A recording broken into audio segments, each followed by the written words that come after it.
Thank you very much, Chairman, and thank you, Madam Rajavi, for your inspiring words, as usual, today.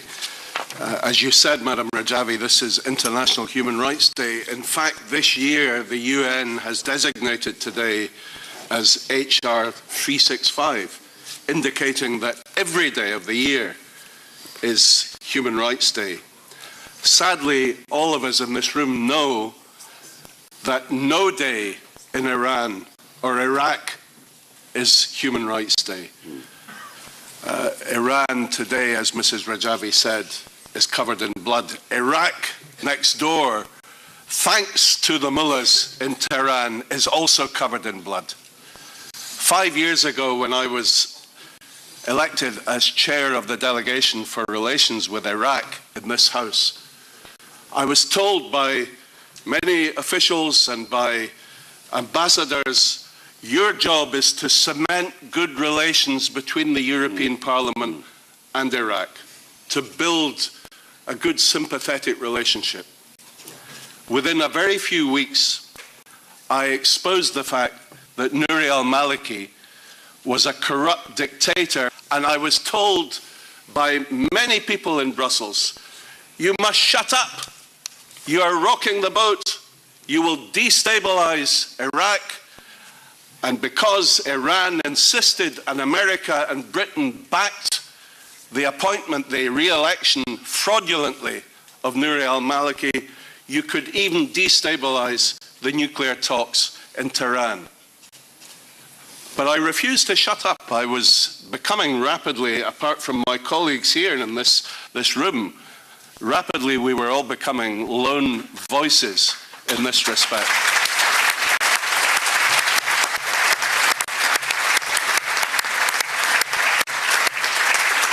You know, Maliki called a press conference in Baghdad to accuse me of being an enemy of Iraq and a liar. He then sent an envoy from Baghdad to my office here in the European Parliament to ask me what it would take to make me shut up. And I said, what it would take will be your resignation and your indictment for crimes against humanity.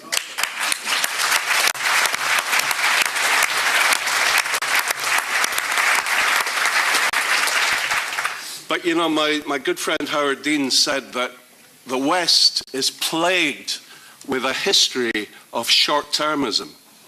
And this is exactly what happened. 5 years ago, Maliki lost the election to Ayad Alawi by 2 seats. But Iran said, we have a red line against Ayad Alawi because he is always complaining about Iraqi interference in Iranian interference in Iraq. So we no way will allow him to become the Prime Minister. And America and Britain and Europe backed Iran and said, okay, we support Maliki to form a coalition and to take control. That was a short-term mistake, and it was a tragedy for Iraq, it was a tragedy for the region, and a tragedy for the world. Iraq is now a bloodbath. We warned again and again that this would happen, that there would be civil war. Now, Haider al-Abadi, the new Prime Minister, says that there are over 1 million armed militia, Shiite militia, active in Iraq, backed, financed, and very often led by the Quds Force from Iran, waging sectarian war on the Sunni population. And then the world says, why is it the Sunni tribespeople in Anbar and Diyala are not standing up and fighting alongside the Iraqi army to get rid of ISIS? Because the Sunni people think that the Shiite militia are worse than ISIS.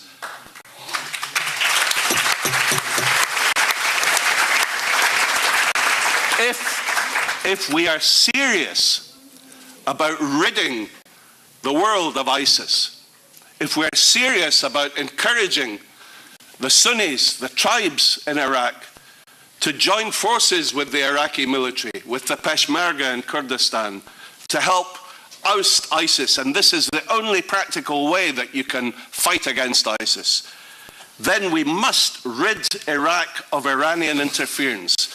We must tell Haider al-Abadi, appoint again the generals who were ousted by Maliki because they did not support Iranian interference. Get rid of all the Iranians in Iraq. The PMOI exposed 30,000 names of people who are working in the army, in the intelligence services, in the administration of Iraq, who have been trained and are paid a weekly wage by Iran. They expose their names, their bank account numbers, how much they're paid. This is the level of the interference of Iran in Iraq. They're extending their cancer across the whole of the region.